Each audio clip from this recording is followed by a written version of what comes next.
Hello guys. तो चलिए आज देखते हैं Q3 का जो रिजल्ट आया है अभी सब Q3 का सब कंपनी का रिजल्ट आ रहा है। तो हम लोग देखेंगे सेक्टर वाइज कैसे हम इस Q3 रिजल्ट को कैसे एनालाइज कर सकते हैं। आपको कैसे करके देखना है Q3 रिजल्ट को। एक्चुअली Q3 का जो रिजल्ट आया है उसी बेसिस का हर सेक्टर के स्टॉक को आप कैसे करके देखिएगा। जैसे कि इन्वेस्टर नया आया है, ये Q3 का रिजल्ट है, बिजनेस रिजल्ट्स सबका जो अपडेट आया है, इसको हम कैसे करके इन्वेस्ट कर सकते हैं। Q3 हमको क्या देखना है, कैसे करके स्टॉक को हमको कंपेयर करना है, Q3 का कंपेयर करके हम कैसे इस पर इन्वेस्ट कर सकते हैं, वही देखेंगे। 4-5 सेक्टर देखते हैं पहले। सबसे पहले हम लोग देखेंगे FMCG सेक्टर। देखिए FMCG सेक्टर में जो जो स्टॉक का बढ़िया ग्रोथ चल रहा था वो तो जैसे बीकाजी फूड था, एक आपका वरुण बेवरेज, एक है मिसेस बेक्टर्स फूड, एक है मनोरमा इंडस्ट्रीज और एक है जाइडस वेलनेस। अभी तो वरुण बेवरेज का रिजल्ट आया नहीं है, तो बाकी जितना है जैसे बिकाजी फूड्स, वेक्टर फूड्स, उसके बाद जाइडस वेलनेस और उसके बाद मनोरमा इंडस्ट्रीज। मैंने इससे पहले भी वीडियो में बोला था जैसे बिकाजी फूड का बिजनेस क्या है, ये भुजिया नमकीन ये सब बेचता है बिकाजी फूड्स। और वेक्टर फूड्स क्या बेचता है, बिस्किट्स और ब्रेड। और जाइडस वेलनेस ये एक्चुअली हेल्थ प्रोडक्ट बेचता है, जैसे शुगर फ्री हुआ ऐसा प्रोडक्ट बेचता है।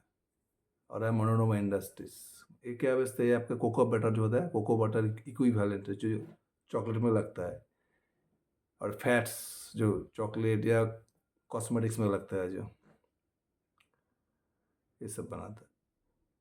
तो आपको कैसे करके Q3 में देखना है, FMCG सेक्टर को देखना है, तो जैसे Bikaji foods, vectors, Manorama industries और आपका जाइडस वेलनेस, आपको इस चारों का कंपेयर करना पड़ेगा। जैसे बीकाजी फूड का देखिए, बीकाजी फूड का सेल्स ग्रोथ आया है आपका 10%, वेक्टर का है 15% सेल्स ग्रोथ हुआ है, जाइडस वेलनेस का है 15%। बीकाजी फूड के पहले प्रीवियस 2-3 क्वार्टर में 17%, 18% ऐसा ग्रोथ आता था। अभी उसका भी थोड़ा, ये भी थोड़ा रुक गया है, अभी इसका भी ग्रोथ थोड़ा थोड़ा बढ़ा हुआ है, बेस भी इसका। वेक्टर का ही वही हाल है, 18%, 20%, 23% सेल्स ग्रोथ करता था ये, लेकिन अभी ये चला है 15% में। तो विकाजी कितना ग्रो किया सेल्स को, 10%। वेक्टर कितना ग्रो किया, 15%। जाइडस वेलनेस का ही वही हाल है, 15% में ग्रो किया। और एक है मनोरमा इंडस्ट्रीज, इसका देखिए सेल्स ग्रोथ है लगभग 100% से ऊपर, 117% सेल्स ग्रोथ किया है। तो आपको ऐसे करके देखना पड़ेगा, आप कोई पर्टिकुलर नंबर्स मत देखिए, आपको कंपेयर कीजिए। अभी देखिए FMCG में Bector foods sales growth 10%, Bikaji food sales growth, sorry, Bikaji food 10%, Bector 15%, Zydus wellness 15%। और मनोरमा इंडस्ट, मनोरमा कितना आया है, 112%। ऐसे तब इस सेक्टर में विनर कौन रहा है, इस सेक्टर में अभी विनर है मनोरमा इंडस्ट्रीज। मैंने इससे पहले भी स्टॉक के बारे में बोला था, ये स्टॉक देखिए बहुत हाई स्पीड से भाग रहा है। आपको हमेशा ऐसा घोड़ा चुनना पड़ेगा जो सबसे हाई स्पीड से भाग रहा है। इसी सेक्टर में देखिए बीकाजी फूड बोलिए, वेक्टर बोलिए, जाइडस वेलनेस बोलिए, सबसे बहुत आगे है मनोरमा इंडस्ट्रीज। तो आपको ऐसे करके आपको स्टॉक को सिलेक्ट करना पड़ेगा, जो घोड़ा सबसे तेज भाग रहा है उसमें ही पैसा बनेगा। पूरा आप FMCG का देखिए, शेयर होल्डर के पास इसमें चला आएगा, इसी शेयर में से पैसा चलेगा। और वरुण धवन का चल रहा है नहीं, वो भी मेरे ख्याल से 18%, 20% से ग्रोथ करेगा, इससे ज़्यादा नहीं कर पाएगा। वो भी, उसका भी बेस बहुत बड़ा होगा। तो आपको ऐसे करके देखना पड़ेगा, पी मत देखिए, वैल्यूएशन इसे मत मत सोचिए, आपको देखना पड़ेगा ग्रोथ।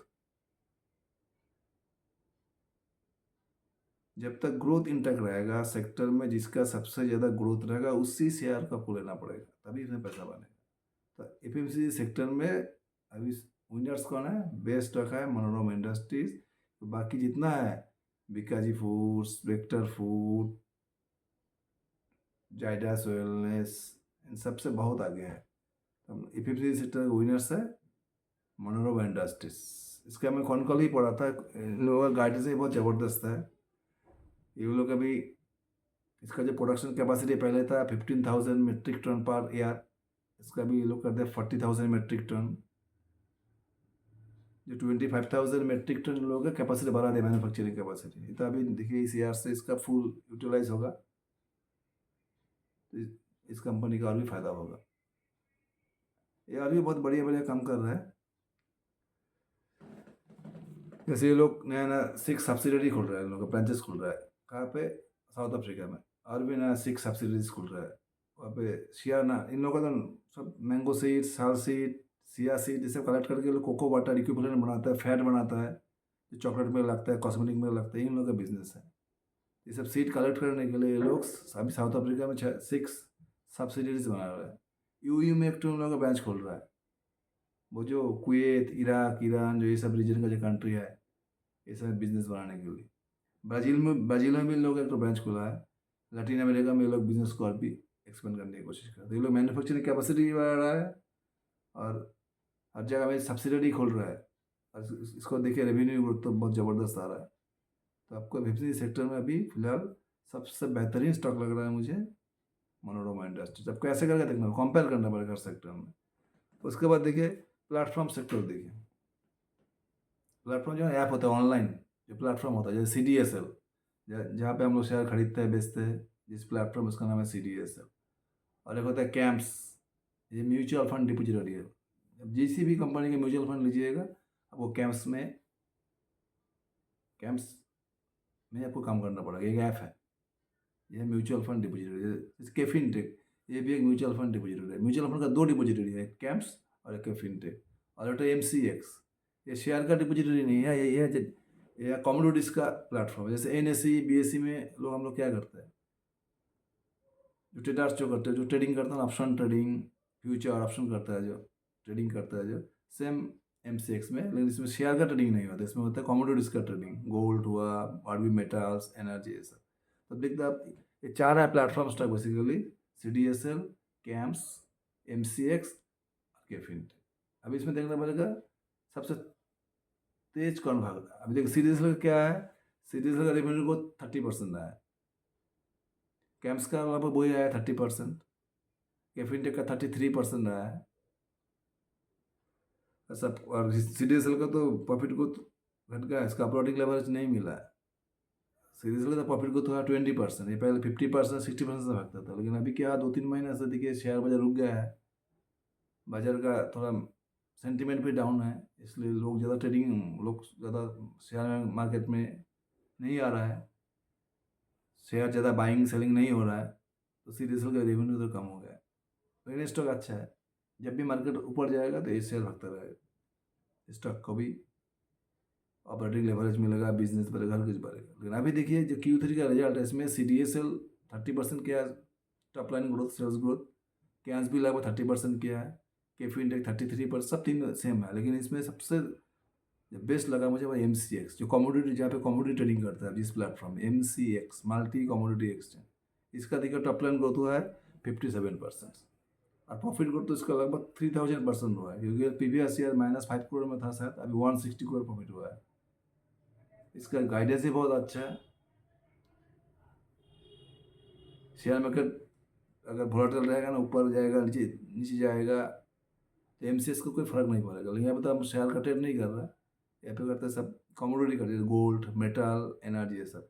तो शेयर मार्केट अगर वोलेटाइल रहेगा तो इसमें इसका ज़्यादा कोई फर्क नहीं पड़ेगा। प्लेटफॉर्म सेक्टर में अभी सबसे बेस्ट लग रहा है मुझे MCX। आपको ऐसे करके देखना पड़ेगा, CDSL, कैम्प्स, कैफिन टेक, ये तीनों ग्रो कर रहे हैं लगभग 30% से। लेकिन MCX ग्रो कर रहा है आपको लगभग 60% से, top line growth, sales growth.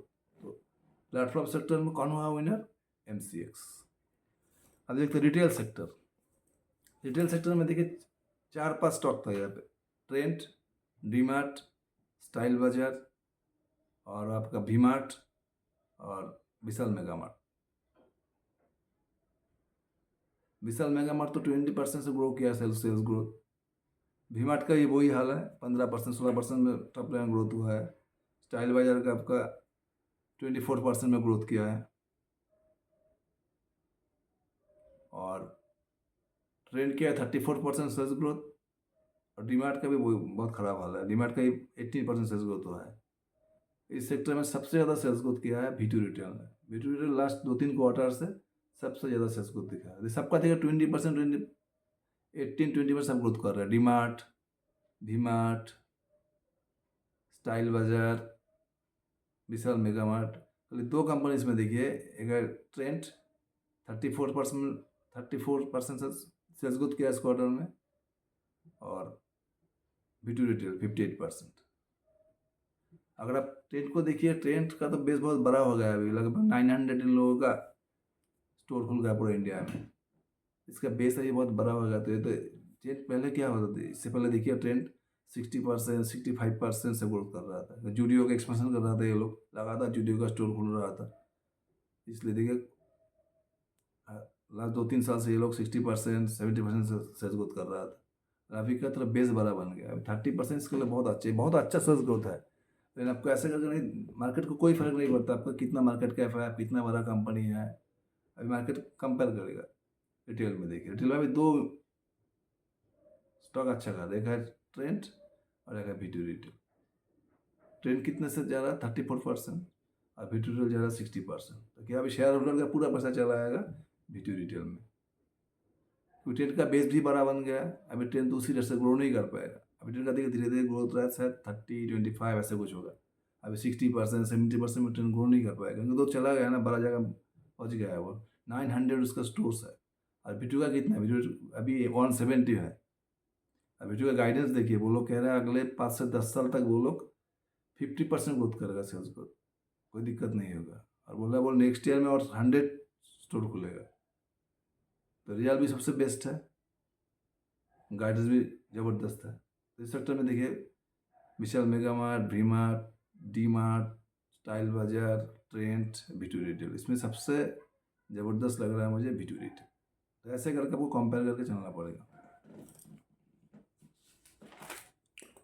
Auto sector देखिए जो है कंज्यूमर ड्यूरेबल्स में एसी मैन्युफैक्चरिंग जितने कंपनी है जो, इससे बहुत ज़बरदस्त ग्रोथ चल रहा है लास्ट 2-3 साल से। देखिए मुझे लगता है ये सेक्टर आगे और भी ग्रो करेगा, क्योंकि एसी फ्रिज जो ये सब चीज़ें है ना, अभी भी इंडिया में टायर 3, टायर 4 सिटीज़ में अभी भी बहुत स्कोप है। सबके घर में है नहीं, ज़्यादातर घर में है ही नहीं अभी भी। तो ये बिजनेस मुझे लगता है और भी ग्रो करेगा। तो इसमें 3-4 अच्छे कंपनी हैं, एक है PG इलेक्ट्रोप्लास्ट, एक है अंबर एंटरप्राइज, एक है काइंस टेक्नोलॉजी, और एक है इपैक ड्यूरेबल। काइंस टेक्नोलॉजी ने 35% सेल्स ग्रोथ किया है, अंबर एंटरप्राइज 64% सेल्स ग्रोथ किया है, इपैक ड्यूरेबल 35% सेल्स ग्रोथ किया है, और इस सेक्टर में सबसे ज़्यादा सेल्स ग्रोथ किया है PG इलेक्ट्रोप्लास्ट 82%। और इसका प्रॉफिट तो और भी ज़्यादा हुआ है, वो 100% प्रॉफिट ग्रोथ किया है। इपैक का तो इस बार प्रॉफिट नेगेटिव हो गया है। तो देखिए इसमें 4 कंपनी है, इसी मैन्युफैक्चरिंग में 4 कंपनी है, काइंस टेक्नोलॉजी, अंबर एंटरप्राइज, इपैक ड्यूरेबल और PG।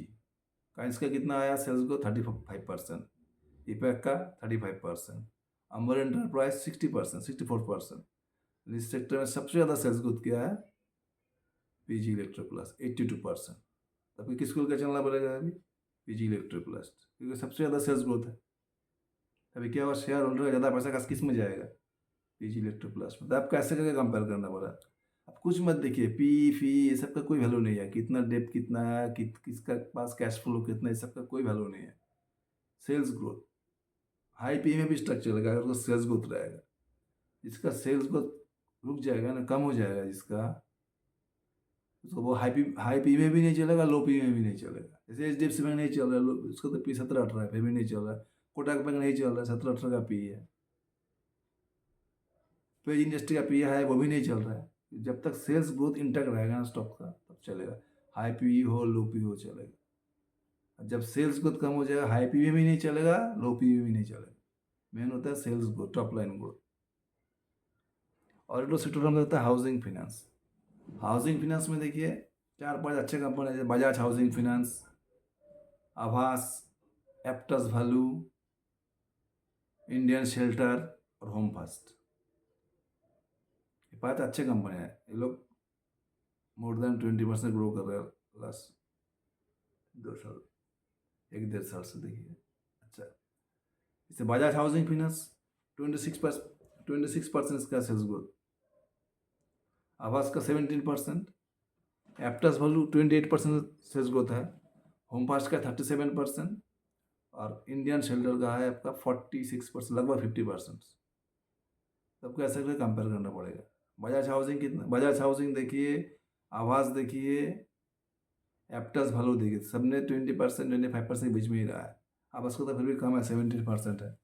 और आपको होम फर्स्ट अच्छा किया है 37%, लेकिन इसको ऑपरेटिंग लेवरेज नहीं मिला।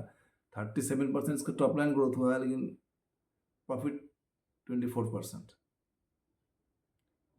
और सबसे जब बढ़िया जो लगातार अच्छा रिजल्ट कर रहा है वो है इंडियन शेल्टर हाउसिंग फाइनेंस। 46% इसका सेल्स ग्रोथ हुआ है, प्रॉफिट ग्रोथ हुआ 54%। तो इस सेक्टर में दो स्टॉक्स अच्छा कम रिजल्ट दिया, एक है होम फर्स्ट 37% सेल्स ग्रोथ किया है और एक है आपका इंडियन शेल्टर। होम फर्स्ट, लेकिन होम फर्स्ट का प्रॉफिट ग्रोथ कम हो गया 24%, और इंडियन शेल्टर का देखिए था 46% top line growth, profit growth हुआ 54%। तो हाउसिंग फिनेंस में बेस्ट अभी को कौन लग रहा है? Indian shelter. तो भी क्या हुआ, शेयर होल्डर ज़्यादा पैसा हाउसिंग फिनेंस में चला गया इंडियन शेल्टर में। तो आपको ऐसा करके कंपेयर करना पड़ेगा। हमेशा सेल्स ग्रोथ मेन पैरामीटर होना चाहिए, कैश फ्लो, पी, ये सब बाद में। जब तक आपका सेल्स ग्रोथ जिस कंपनी का ठीक रहेगा ना, वो शेयर भागता रहेगा। जब भी उसका सेल्स ग्रोथ कम हो जाएगा तो आप सब पैरामीटर सामने आ जाएगा। जैसे पी बढ़ गया है, वैल्यूएशन हाई है। देखिए, मैं कल टीवी में देख रहा था, न्यूज़ चैनल में बोल रहा था, ट्रेन को लेकर बोल रहा है, ट्रेन का कि बोला ट्रेन स्टॉक क्यों नहीं चल रहा, क्यों गिर रहा है, इतना बढ़िया ग्रोथ किया 34%। बोला ट्रेन बहुत, उसका वैल्यूएशन हाई हो गया, पी ज़्यादा हो गया। ऐसा बुलशिट थिंकिंग है। आप देखिए, ट्रेन इसलिए नहीं चल रहा है, ट्रेन 34% से ग्रोथ किया है, वीडियो रिटेल लगातार 50% 60% से ग्रोथ कर रहा है। अब क्या हो रहा है, रिटेल सेक्टर का पूरा पैसा चल रहा है वीडियो रिटेल में, इसलिए ट्रेन नहीं चल रहा है। बहुत सिंपल मैटर है, जिस स्टॉक का जिस सेक्टर में सेल्स ग्रोथ सबसे ज़्यादा रहेगा उसका ही शेयर चलेगा। तो बाजार हमेशा सेल्स ग्रोथ के पीछे भागता रहता है। तो आज मैंने क्या कौन सा सेक्टर बोला, एक बोला एफएमसीजी, जिसमें बेस्ट कौन है, मनोरमा इंडस्ट्रीज। एक है प्लेटफॉर्म सेक्टर, उसमें बेस्ट है एमसीएक्स, मल्टी कम्युनिटी एक्सचेंज। एक है रिटेल सेक्टर, उसमें बेस्ट है V2 रिटेल। एक है AC manufacturing company, AC manufacturing company, उसमें बेस्ट है पीजी इलेक्ट्रोप्लास्ट। और एक है हाउसिंग फाइनेंस कंपनी, उसमें बेस्ट है आपका इंडियन शेल्टर। इसके नेक्स्ट वीडियो में हम बाकी और 5-6 सेक्टर के बारे में ऐसे बोलेंगे, स्टडी एनालिसिस करेंगे ऐसे Q3 के रिजल्ट के ऊपर कौन सा बेस्ट स्टॉक है, उसमें से उसको लेके फिर हमको चलना पड़ेगा नेक्स्ट क्वार्टर तक। तो ऐसे करके आपको कंपेयर करना पड़ेगा। कोई स्टॉक 30% ग्रोथ किया मतलब वो स्टॉक नहीं भागेगा, उस सेक्टर में देखना पड़ेगा। दूसरा कोई स्टॉक इससे ज़्यादा स्पीड से भाग रहा तो वही चलेगा। तो आपको ऐसे करके एनालाइज करना पड़ेगा। बाकी सब चीज़ भूल जाइए, पी फी ऐसे बुलशिट थिंकिंग है, ये सबसे कुछ नहीं होगा। मेन चीज़ पैरामीटर है सेल्स ग्रोथ, आपको खाली सेल्स ग्रोथ देखना पड़ेगा। Thank you.